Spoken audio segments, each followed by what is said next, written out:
Hey, welcome back. Thank you for joining me again on Southeastern Woodcraft. Right now what you're looking at is deerberry. And if you were familiar with your plants, you may be saying, hey Chris, that looks like blueberry. And you would be right. Deerberry is a very close relative of blueberry.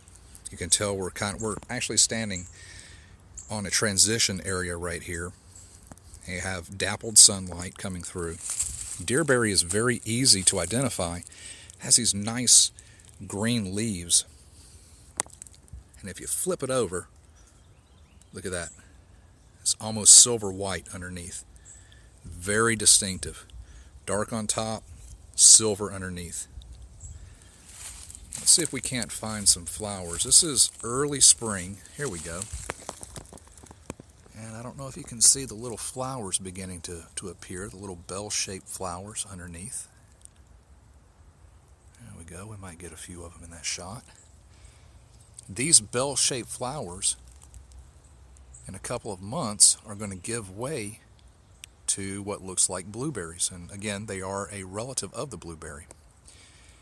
They have a spicier, more perfumy taste to them. They're not quite as sweet as your standard blueberry, but they are edible nonetheless.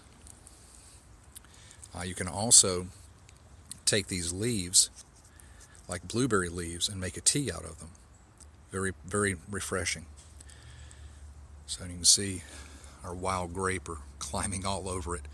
Unfortunately, here in northeast Florida, these particular type of wild grape are sterile. They will not produce any fruit.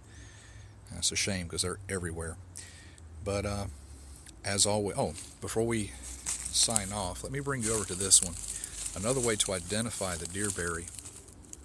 I don't know how well that's going to show up. It has this nice, scaly, dry-looking, red-brown bark to it. And it's a very hard bark. It's a relatively hard wood. Makes a pretty good spindle for a bow drill set. You can also use it for handle materials as well if you find one that's large enough. Another shot of some leaves with flowers on them. All right. Well, as always, folks, please check with your local experts before you eat any plant in the woods. Make sure you are positively identifying your plant. You don't want to put anything poisonous in your mouth. That's a mistake you'll only make once. So get out in the woods, and if you find it, be sure to enjoy your deerberries.